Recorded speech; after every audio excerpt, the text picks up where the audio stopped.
खबर के साथ आज से शुरू हो रहा है यूपी विधानमंडल का बजट सत्र। सुबह 11 बजे से इसकी शुरुआत होगी। 5 फरवरी को यूपी सरकार बजट पेश करेगी। 6 और 7 फरवरी को राज्यपाल के अभिभाषण पर चर्चा होगी। राज्यपाल आनंदीबेन पटेल ने अधिसूचना जारी की है। विधानसभा सत्र को देखते हुए सुरक्षा के कड़े इंतजाम कर दिए गए हैं। विधानसभा के आसपास सुरक्षा व्यवस्था को 2 जोन और 7 सेक्टर में बांटा गया है। 2 जोन के प्रभारी अपर पुलिस उपायुक्त रैंक के अधिकारी होंगे। सेक्टर के प्रभारी सहायक पुलिस आयुक्त रैंक के अधिकारी होंगे। तो ये बड़ी खबर आपको बता दें कि आज से विधानमंडल का बजट सत्र शुरू हो रहा है और इस बजट सत्र की शुरुआत राज्यपाल आनंदीबेन पटेल के भाषण से शुरू होगा। राज्यपाल आनंदीबेन पटेल दोनों ही सदनों की संयुक्त बैठक को संबोधित करेंगी और उसके बाद आपको जानकारी दे दें कि शोक प्रस्ताव के बाद आज का जो सत्र है उसे स्थगित कर दिया जाएगा। उसके बाद 5 फरवरी को यूपी सरकार अपना बजट पेश करेगी।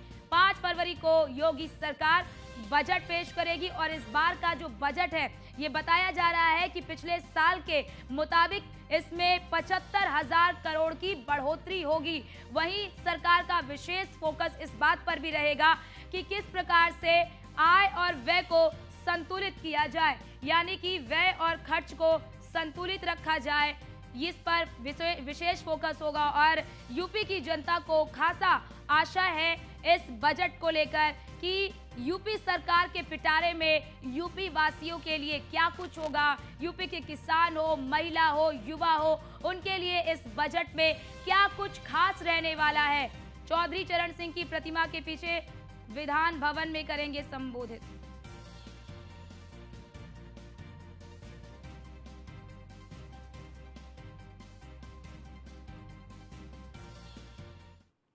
और हमारे साथ हमारे संवाददाता अश्विनी द्विवेदी हमारे साथ लखनऊ से लाइव जुड़ चुके हैं। अश्विनी, आज से यूपी विधानमंडल का ये बजट सत्र शुरू हो रहा है, इसके बारे में क्या कुछ जानकारी?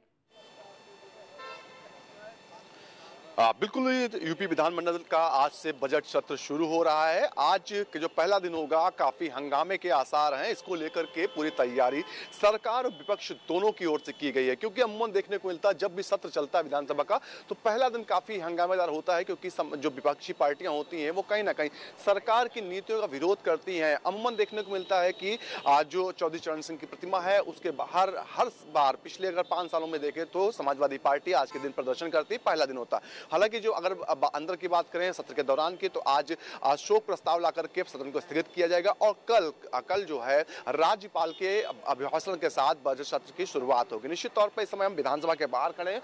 यहाँ पर व्यवस्थाओं की अगर बात करें तो व्यवस्थाओं को लेकर के सुरक्षा के कड़े इंतजाम किए गए हैं। सैकड़ों की संख्या में पुलिसकर्मी है उनको लगाया गया है, जो चप्पे चप्पे पर छाए हुए हैं कहीं ना कहीं, क्योंकि ऐसा अंदेशा पुलिस को है कि तमाम जो पार्टी के वर्कर्स हैं, विपक्षी पार्टियों के नेता हैं, वो सड़क पर ना आकर प्रदर्शन करें। इसको लेकर के बाकायदा पूरी तैयारी की है। विधानसभा को सुरक्षा के लिहाज से 2 जोन और 7 सेक्टर में बांटा गया है। जो जोन प्रभारी हैं अपर पुलिस उपायुक्त रैंक के अधिकारियों को बनाया गया। साथ ही साथ इसमें जो अगर सुरक्षा व्यवस्था में ड्यूटी की बात करें तो अपर पुलिस उपायुक्त 2 लगाए गए, सहायक पुलिस आयुक्त 7 हैं, उप निरीक्षक 82 हैं, महिला उप निरीक्षक 8 हैं, आरक्षी 293 हैं। साथ ही साथ महिला आरक्षी जो पीएससी है 56 पीएससी लगाए गए, आरआरएफ के 6 कंपनी लगाएगी, एटीएस लगाई गई, साथ ही एटीएस कमांडो रहे, एलआईयू के अधिकारी तैनात किए गए। तो निश्चित तौर पर कहीं ना कहीं सुरक्षा के लिहाज से बेहद ही सख्त व्यवस्थाएं यहां पर की गई हैं। दूसरी अगर बात करें, समाजवादी पार्टी ने भी कल अपने विधायकों के साथ बैठक की थी। अखिलेश यादव ने बताया कि किस तरीके से रणनीति के तहत जो है सरकार को घेरना है, क्योंकि तमाम मुद्दे हैं, चुनावी साल है और इस बार का बजट कहीं ना कहीं चुनाव पर आधारित होगा, क्योंकि 2024 चुनाव से पहले ये बजट आ रहा उत्तर प्रदेश का। तो कहीं ना कहीं क्योंकि उत्तर प्रदेश में भारतीय जनता पार्टी को उम्मीद सबसे ज्यादा है, 80 लोकसभा सीटें जीतने का लक्ष्य लेकर के भारतीय जनता पार्टी यहां चल रही है। तो ऐसे में कहीं ना कहीं जो बजट होगा वो महिलाओं पर केंद्रित होगा, कहीं ना कहीं युवाओं के लिए कुछ रोजगार के साधन होंगे। इसके अलावा जो किसान हैं उनको लेकर के भी साधने की कोशिश इस बजट में की जा सकती है। हालांकि जो बजट है पिछले साल की अपेक्षा इस बार लमसम 75,000 करोड़ ज्यादा आने की उम्मीद है। 6.30 करोड़ के आसपास जो है, लाख करोड़ के आसपास जो है बजट इस साल का हो सकता है। तो ऐसे में कहीं ना कहीं कह सकते हैं सरकार सरकार जो है पूरी ताकत इस बजट में इस बार लगा रही है, क्योंकि चुनावी साल होने की वजह से कहीं पर कोई कमी न रहने पाए, इन चीजों का विशेष ध्यान रखा जा रहा है। अब से कुछ देर में कैबिनेट की बैठक होगी। कैबिनेट की बैठक के बाद में मुख्यमंत्री योगी आदित्यनाथ मीडिया को संबोधित भी करेंगे और बताएंगे कि बजट के बारे में किस तरीके से क्या रूपरेखा तैयार की गई है। 5 तारीख को जो है बजट पेश किया जाएगा वित्त मंत्री सुरेश खन्ना की ओर से। उसके बाद कहीं ना कहीं चर्चाएं होंगी। जो सदन है वो आज से शुरू होकर के 12 दिनों का सदन होगा, यानी कि 12 फरवरी तक सदन चलेगा। तो ऐसे में बजट सत्र जो है वो 5 तारीख को जब बजट पेश किया जाएगा, फिर 12 फरवरी तक ये चलेगा। लेकिन इसी के तहत ही जरा ये भी जानकारी साझा करिए कि इस बजट सत्र में, यानी कि इस बजट में क्या कुछ बड़ी घोषणाएं सरकार की ओर से की जा सकती, जैसा कि आपने भी बताया कि चुनावी साल है, ऐसे में हर एक वर्ग को साधने का प्रयास सरकार की ओर से किया जाएगा। खास तौर से अगर महिला सशक्तिकरण की बात करें तो ये महत्वपूर्ण हो जाता है, क्योंकि हमने केंद्र के अंतरिम बजट में देखा कि किस प्रकार से लखपति दीदी योजना को विस्तारित किया गया है, यानी कि उसे विस्तार देने के बारे में जानकारी दी गई।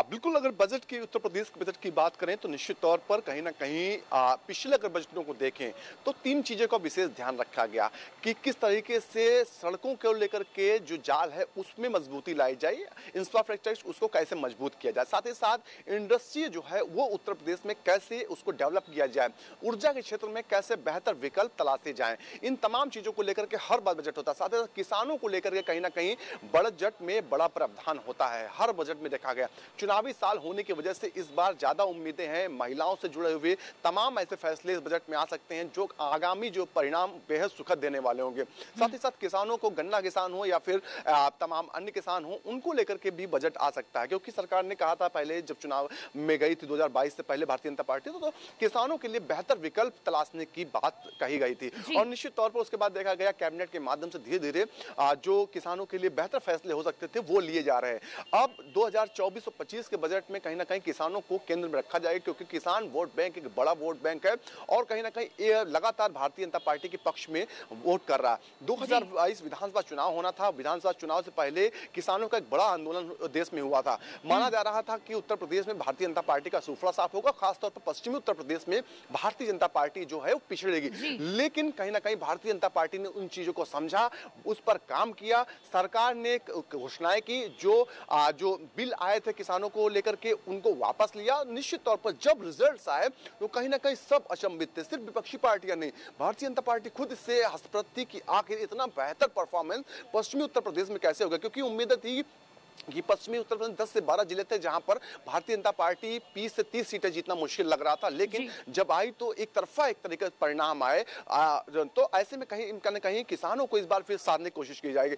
महिला वोट बैंक हमेशा से भारतीय जनता पार्टी का पसंदीदा वोट बैंक रहा है। महिलाओं ने बढ़ चढ़ के भारतीय जनता पार्टी को 2014, 17, 19 और 22 में वोट किया। 2019 का लोकसभा चुनाव था, उससे पहले जो केंद्र सरकार ने ट्रिपल तलाक पर बैन किया था और कहीं ना कहीं मुस्लिम महिलाओं ने बढ़ चढ़ के वोट किया था भारतीय जनता पार्टी को, कहीं ना कहीं उसका फायदा उनको मिला। तो ऐसे में महिलाओं को साधने की एक बार फिर कोशिश की जाएगी। अब बात करें युवाओं की, उत्तर प्रदेश में रोजगार को लेकर के लगातार काम किया जा रहा है। उत्तर प्रदेश सरकार लगातार कह रही है कि बेहतर विकल्प युवाओं के लिए खोजे जा रहे हैं। सिर्फ सरकारी सेक्टर नहीं, प्राइवेट सेक्टर्स को भी उत्तर प्रदेश बढ़ाया जा रहा है। यहाँ पर औद्योगिक जो इकाइयां हैं वो लगाई जा रही हैं, जिससे कहीं ना कहीं रोजगार जो है वो लोकल स्तर पर ही मिल जाए, इसकी समुचित व्यवस्था उत्तर प्रदेश सरकार कर रही है। आपको याद होगा कोविड का समय था, कोविड के समय तमाम जो मजदूर बाहर थे या फिर जो कामगार उत्तर प्रदेश से बाहर गए थे उनको लाने में काफी तकलीफ हुई थी। मुख्यमंत्री ने हालांकि सारी व्यवस्थाएं की थी, धीरे धीरे सबको लाया गया था। लेकिन उसके बाद मुख्यमंत्री ने एक फैसला लिया था कि जो अब उत्तर प्रदेश के जो रोजगार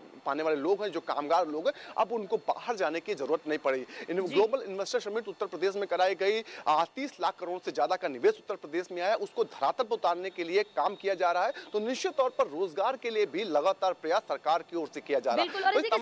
बिल्कुल रोजगार के लिए प्रयास तो करना ही पड़ेगा, क्योंकि चुनावी साल और ऐसे में युवा जो हैं वो टकटकी लगाए देख रहे हैं कि युवाओं के लिए इस पिटारे में क्या कुछ होने वाला है। लेकिन इसी के साथ ही जरा ये भी बताइए अश्विनी कि चुनौतियां क्या है सरकार के सामने। बजट अगर पेश करेंगे तो सरकार के सामने सबसे बड़ी चुनौती यही होती है कि आय और व्यय को किस प्रकार से संतुलित रखा जाए कि ज्यादा बोझ भी ना पड़े, जनता को लाभ भी मिले और राजकोषीय घाटा भी ज्यादा ना बढ़े। तो ऐसे में सरकार के लिए बड़ी चुनौती क्या रहने वाली है इस बजट को लेकर? बिल्कुल बिल्कुल राजकोषीय घाटे को लेकर के भी सरकार लगातार प्रयास कर रही। जो अभी पिछला बजट पेश हुआ था 2023-24 का, उसमें राजकोषीय घाटा था वो 145% था। हालांकि जो तमाम जानकार लोगों का कहना है कि राजकोषीय घाटा बढ़ सकता है, 180 के करीब परसेंट के करीब पहुंच सकता है। ऐसे में कहीं ना कहीं सरकार जो है सदी हुए कदम उठा रही है, बजट में वो प्रावधान लाने की कोशिश कर रही है जिससे राजकोषीय जो घाटा है उसको कम से कम किया जाए और साथ ही साथ डेवलपमेंट के जो रास्ते हैं उनमें भी कोई रुकावट ना आ पाए। समन्वय बैठाने की दोनों में कोशिश की जा रही है। उत्तर प्रदेश के जो मुख्यमंत्री हैं लगातार जो अपनी सरकार के तमाम जो अधिकारी हैं, तमाम मंत्री हैं, उनसे लगातार कह रहे हैं कि बेफजूली खर्ची जो होती है उसको बंद किया जाए। 2017 से पहले आपको याद होगा सड़कों का सबसे ज्यादा भ्रष्टाचार होता था। सड़कें बनती थी, 1 से 2-3 महीने में टूट जाती थी और सबसे ज्यादा नुकसान उनमें ही सरकार का होता था।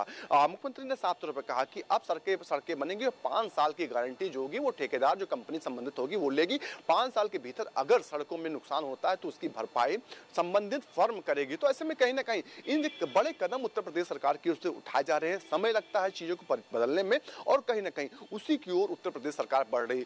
बजट के माध्यम से कहीं ना कहीं 2024-25 का बजट होगा, उसमें बड़े प्रावधान आने वाले हैं। प्रावधानों के चलते कहीं ना कहीं उत्तर प्रदेश में बेहतर क्या विकल्प हो सकते हैं, आने वाले समय में रोजगार के साधन क्या बन सकते हैं, महिलाओं को कैसे साधा जा सकता है, साथ ही साथ किसानों के लिए हित में क्या कुछ फैसले हो सकते हैं, इन तमाम चीजों का कहीं ना कहीं आज इस बजट सत्र होगा, इन पर चर्चा होगी। इस बजट सत्र में प्रावधान किए जाएंगे और कहीं ना कहीं सबसे ज्यादा फोकस युवाओं पर रखा जाएगा क्योंकि युवा वर्ग है वो भी बेहतर बढ़ चढ़ के भारतीय जनता पार्टी को, सरकार को जो है वोट करता है। तो निश्चित तौर में ऐसे में कहा जा सकता है कि सरकार ने अपनी तैयारियां पूरी कर ली है। साफ तौर पर कहा गया जो मंत्री हैं उनसे कि पूरी तैयारी के साथ अपने सदन में पहुंचेंगे, अगर कोई क्वेश्चन सवाल उठता है तो उसका जवाब भी दिया जाए।